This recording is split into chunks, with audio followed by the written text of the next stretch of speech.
What's going on, Monsters Crimes? Monsters Crimes? It's Tuesday. Do we have a Tuesday song? I know it's Friday. That's me and Ashley saying, but Monday morning you sure look fine. And Friday I got traveling on my mind. Alright, so anyway, check it out. Why, Monica, are you in such a good mood? Well, number one, I have a headache. But I went to a thrift store and I got these two little side tables that are really cute. But I also got this little, kind of like a little Bubba jug, but it's pink. And I thought, Monskas, you need to fill that up. And this curl, so I just got out of a Bible study. First day, it's a women's Bible study at Discovery. It's, we're doing a Jenny Allen, Get Out of Your Head. And it's about negative self-talk and stuff like that. I haven't eaten. That's probably why I have such a bad headache, too. Anyway, my hair looks so good, like 3 weeks later. Anyway, I did send 3 people a video today. My sister thought it was funny. Anyway, I am no longer with Joan Crawford. Bye, Joan Crawford. Joan Crawford couldn't handle it. Ashley sent me this meme. It was the funniest meme ever, y'all, because I tried to give notice and she just psycho. But no, I didn't mean that like that. Like, I mean, she's great. She's a great woman. But she sent me this meme, no more wire hangers, and it was hilarious. So anyway, tonight it's Tuesday night, and I had a Bible study. It was the first time they got together. Josh actually came out into their young adult group last night by himself, and guess what he found out? They're not going to have it. That was great. Man, really? But I had to tell y'all something, though. I talked to a friend of mine, Lisa Hooker, from years ago. She called me today, which was nice, but I got to tell y'all something. I'm sitting next to this woman, and the questions we break into like smaller groups, and they have questions. They have a study book I got to go by tomorrow, but they ask questions like, I wrote them all down. Is there a time that you felt basically like betrayed by God or something, or whatever? And this girl next to me shared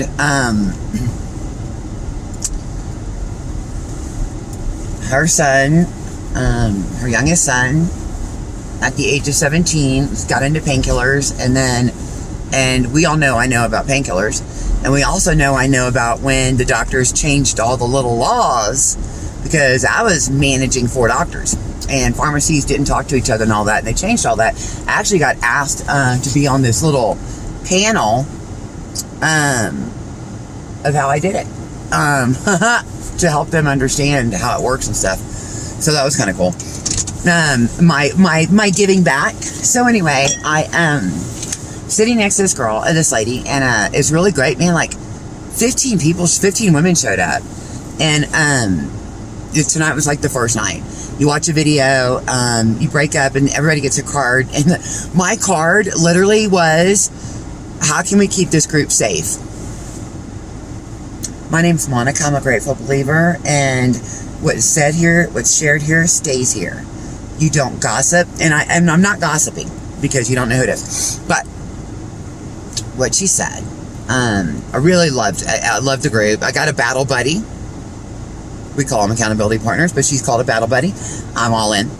She's a prayer buddy. But then this girl goes, "You got battle buddies?" I'm like, "Ooh, we need T-shirts." So her 17-year-old son started taking painkillers, and then when the doctors changed the laws and all that, the only way he could do anything was to get on heroin. And by the grace of God, he's in prison. Very young. I think he's probably in his mid 20s, but a severe addiction with heroin, and she's really struggling because he's in prison, and he's gonna do some time. And by time, a couple years, you know. And I'm sitting here and I'm thinking, and then people were allowed to share, you know, and I said, I would like to share, you know, that, you know, my background. And, is there something about your life you regret or something? And I shared my background. And then how would God use it? And I was like, I never thought God would use my addiction to help others, you know? And he does, and he has. And then when I was able to talk, you know, when she shared, I said, I want to tell you that I thank God that your son is in jail. I thank God that he's in jail, because right now is not a good time for people. And anybody that doesn't know this, the statistics have come out recently over the deaths, you know, the COVID deaths and all that, and influenza and all that, and then the overdoses and the suicide. Suicide doubled this year. Doubled. And it didn't just double for young adults or young people, but it did. Now I'm talking about 8-year-olds, but it doubled for all ages. Suicide doubled for all ages in the last 12 months. Overdoses doubled for the last 12 months. And if that doesn't scare the shit out of you, I don't know what would. Because these are our children. So maybe COVID wasn't affecting our children, but it was. Not being able to go do after-school activities, not being able to participate and be in community with each other and have their friends around. Just like a single woman. Just like a single man. They're all alone. They're not allowed to be around. They're not allowed to feel the touch of a hug. They're not allowed to have any of that. It's detrimental. It's actually demonic, to be honest with you. It's demonic. I'm going to call a spade a spade. Even for people that love to isolate, they're like, man, I'm like done, all right? Come give me a hug. I need to talk. I'll even let you talk, Monica. No, I'm joking. I'm not, but I am. But anyway, you know, I hugged her afterwards, and she was crying, you know, and it was really beautiful to see people be open and raw and vulnerable. And it's just so much like Celebrate Recovery there. I'm just going to be honest with you. They're very focused on this as a safe place, you know, just the church in general. But I thank God he's in jail. And then I started thinking, I love my son. I remember that, Louie. Is that a new me moo? Is that a new me moo? Mama, you get in that bed and snuggle with me.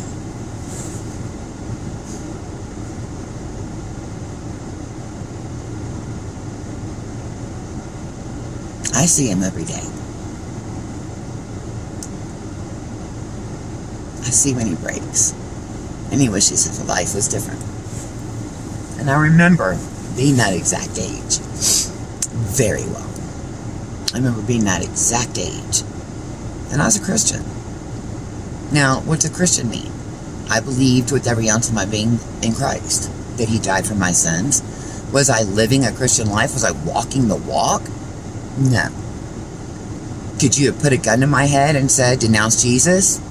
I would have not have done it. You could have shot me. I wouldn't have done it. God has a plan for all of us. None of us know that plan. We all think everybody should be in a certain spot, right? Oh, Monica, you're not a real Christian if you smoke cigarettes. How did Pastor tell me that? Pastor of a church. And it wasn't 1988. Back in fire and brimstone times. Back in the judgment times. If you take antidepressants, you must have done something. You ain't seeking Jesus. If your son's an addict, you did something wrong. You did something wrong. Because that's how the Christian church has been. And that's why it is broke. Because people look at Christians and think either they're hypocrites or they're living their life the exact same way I am. Why would I want it? Right? What makes us different? And it should be the way we love each other. It should be the love that we show to each other. Politics has nothing to do with it. COVID has nothing to do with it. It is, how do you love one another? It's the most important thing we can do. Even when someone hurts you. You just love them. Because they're broken just like I am, right? You love them through it. You love them through it. We can all try to fix each other. But guess what? You're just as broken as I am. I'm just as broken as you are. God peels the onion layers when He peels them. We can pray. We can do what we can. But it's real easy for me to look at a 27-year-old and say, you need to do this, this, and this. When I was 27, I sure wasn't. Were you? What were you doing at 27, 28? Because God always has a plan. We just don't know what it is. One thing I could take away from tonight was I don't have to be a victim of my thoughts. Because my thoughts are not great. But I don't have to be a victim of them. And I like that. And I'm not here to walk your walk. I'm here to walk my walk. All I can do is love you through it. You know? Love you through it. It's easy to give advice. It's easy to think someone should be where they're supposed to be. Where I think they should be. It's easy to look out and see the brokenness of someone else. It's hard to see the brokenness and know that God's got this. He's got a plan. Do I trust Him? Right now I do. For today. I love you guys. I get to have Denda with Smancy and Abies and My. And Smancy, you're bossy. It must be your hobby. I'm joking. And Robin, Sissy, Nunu, and Kiki, I love you. Mama, I hope you're doing okay. I don't know if you're going to get this video. Dan's got a generator. Dan, Mimi's coming over. Ashley got power, I hope. Valley's got power. But Mimi, I heard you ain't got no computer. You ain't got no TV. My mama needs a little house on the prairie. Okay? Somebody do something for mama. Monkey ain't there. I love you guys. Have a great night. Mwah.